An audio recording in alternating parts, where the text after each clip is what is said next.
This cake really is the perfect one to bring to your next holiday party or tailgate. It feeds the crowd, it's inexpensive to make, and everyone will love it. I'm gonna start by combining flour, sugar.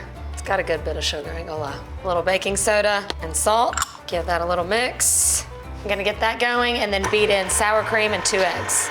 I love adding sour cream to cakes. It adds really great moisture, and that tanginess helps bring out the sweetness. For the chocolatey goodness, I start by melting 2 sticks of butter. To that, I'll whisk in some cocoa powder and water. I'm just gonna get this well blended and bring it to a boil, then I'll add it to our mixer. It's so good. The mixture's come to a boil, it kind of thickens slightly. I'm gonna remove it from the heat, let it cool for a few minutes before we add it to the mixer. I'm gonna crank the mixer back on and drizzle the chocolate in. Simple as that. This is a really thin batter, not to be alarmed. Pour the batter into a 10 by 15 pan, also known as a jelly roll pan, that has been greased and floured. This bakes up super quickly, only about 20 minutes in the oven. And while that happens, we'll make the delicious fudgy frosting that goes on top.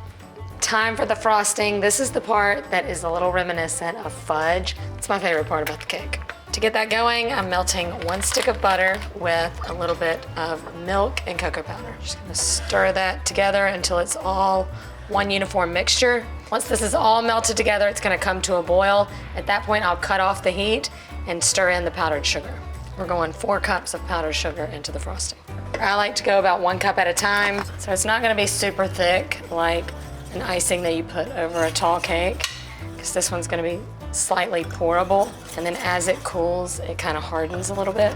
Once the frosting is made, you have the option of adding some chopped walnuts or not. Now this is where I differ in my love of brownies and Texas sheet cake.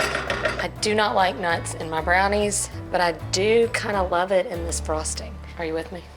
Final step, stir in a teaspoon of vanilla and the chopped walnuts. Look at that fudgy goodness. And we're gonna pour this over the cake while it's hot, and the two will kind of cool together. My fingerprints might have gotten in the cake, it's okay. This delicious frosting is about to cover it. Your frosting would stay on a little bit smoother if you let it cool a little bit longer. That's why I love this cake though. It's really hard to mess it up. I'll let it cool a few more minutes before I get into it. Serve it up. I'm about to dig into this Texas style.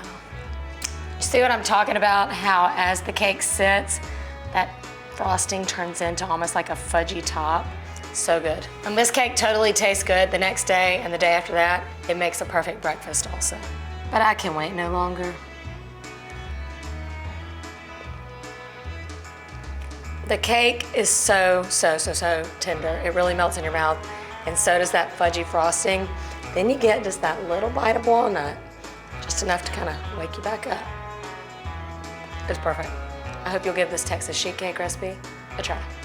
Pour the batter into a 10 by 15 greased and